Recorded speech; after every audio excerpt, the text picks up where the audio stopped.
আটাইতকৈ সুন্দৰ।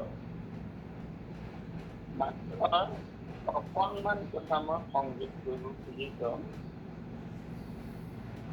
কথাটো হ'ল যে নৰ দেহা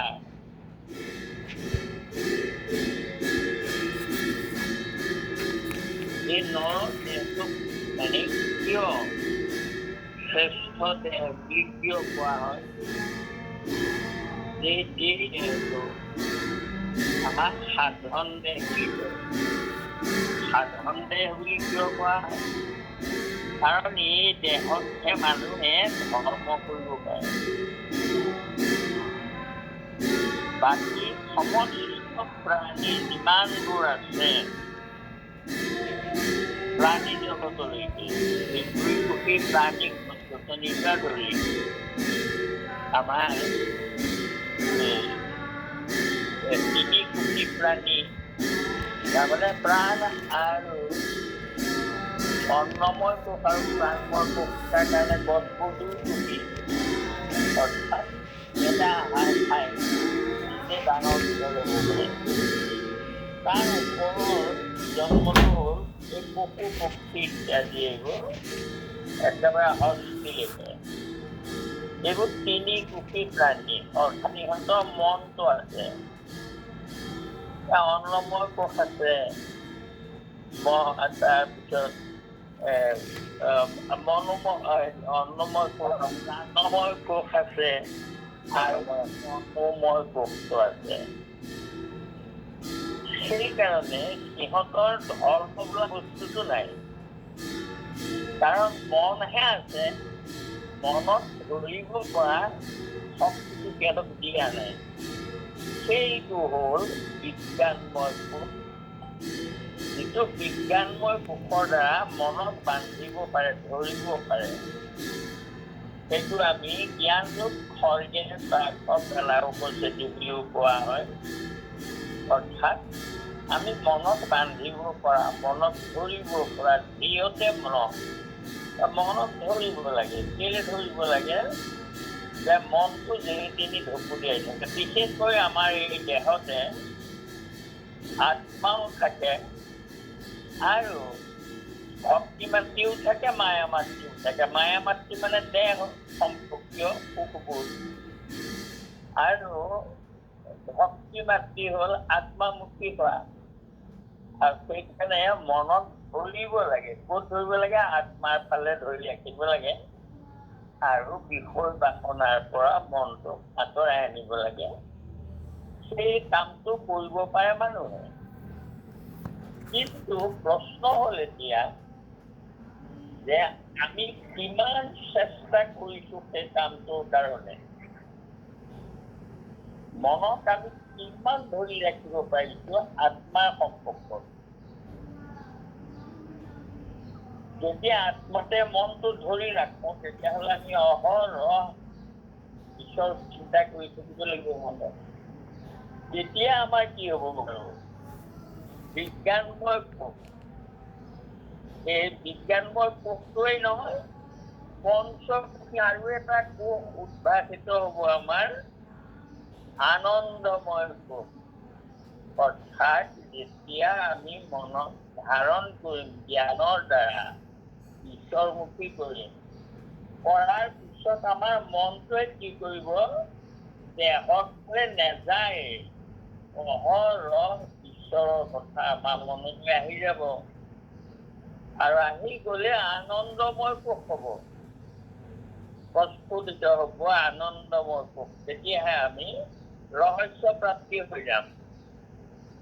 জ্ঞান বিজ্ঞান তদঙলৈ আমি আহিছো এতিয়া।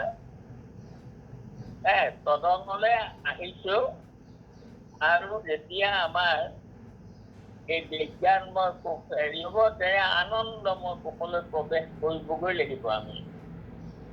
প্ৰৱেশ কৰাৰ লগে লগে আমাৰ সংসাৰৰ মায়া মোহ একোৱে আমাক জ্বলাব নোৱাৰে।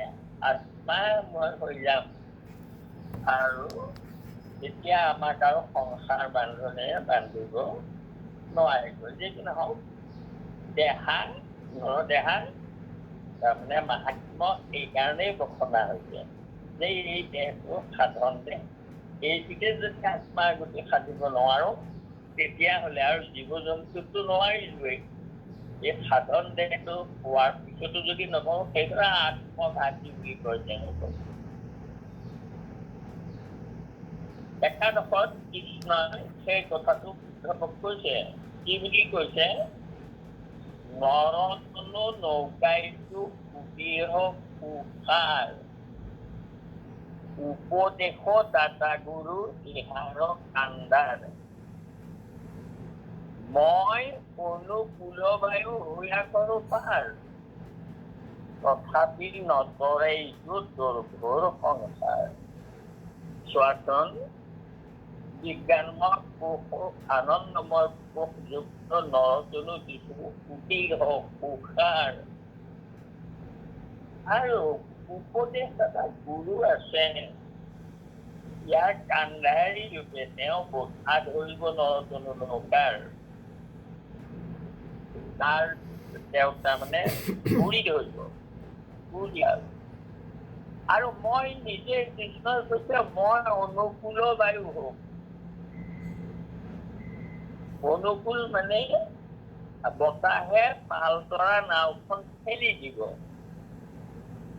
যিফালে বতাহ মাৰি থাকে বতাহৰ ঢালত, তেতিয়া বঠা মাৰি দিলেও নাওখন অলপ কোবত যায়।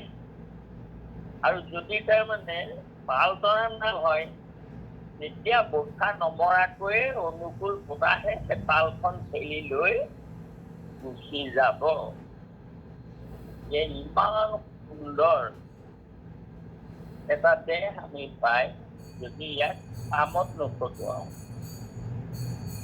মই ক'লোৱে যে আমি তদং পালো, এতিয়া সকলোৱে তদং পাইছো, আমাৰ সকলোৱে বুজি পাইছো কথাখিনি। এতিয়া ৰহস্য প্ৰাপ্তি হবলৈ, গতিকে ৰহস্যলে আমি অগ্ৰসৰ হব লাগিব। যেতিয়া অহৰহ আত্মা মুক্তি হৈ থাকিম আমি, দেহৰ সুখৰ কথাবোৰ আমাৰ মনলৈ নাহিব, তেতিয়াহে আমি আত্মা সুখত বিলীন হব পাৰিম। কৃষ্ণ সেইকাৰণে দেহা মাহাত্ম্য কৈছা আৰু আমাক প্ৰশংসা কৰিব নৰদেহটো। গতিকে কৃষ্ণ কৃষ্ণ হয়, অকণমান কথা ক'লে ভাগৰ লাগি যায়। যি কি নহওক, মই এইজনকে সংযোগ কৰি দিলো আৰু সুন্দৰ হৈছে অনুষ্ঠান ভাগি, উপভোগ্য হৈছে। গতিকে সবালৈকে মোৰ ভক্তিভাৱ গাবাতি নিবেদিলো আৰু ইয়াত হ'ব পৰা অপৰাধখিনি মাৰ্জনা কৰিব। অপৰাধ বিনাশনত যোজনা মনাৰায়ণ জানি নাই পশুদূষণ, আনৰ গতি নাহিকে মৰণে, অপৰাধ ক্ষমা কৰি তুমি দয়া দিল হৰি মোক ৰক্ষা কৰিছ, মোক ৰক্ষা কৰিছ। শ্ৰীমন্ত সন্ত হৰি ভকতৰ জানা যেন কল্পতৰু, তাহান্ত বিনাই নাই নাই নাই আমাৰ পৰম গুৰু, আমাৰ পৰম গুৰু, আমাৰ পৰম গুৰু কৃষ্ণ কৃষ্ণ কৃষ্ণ মাধৱ।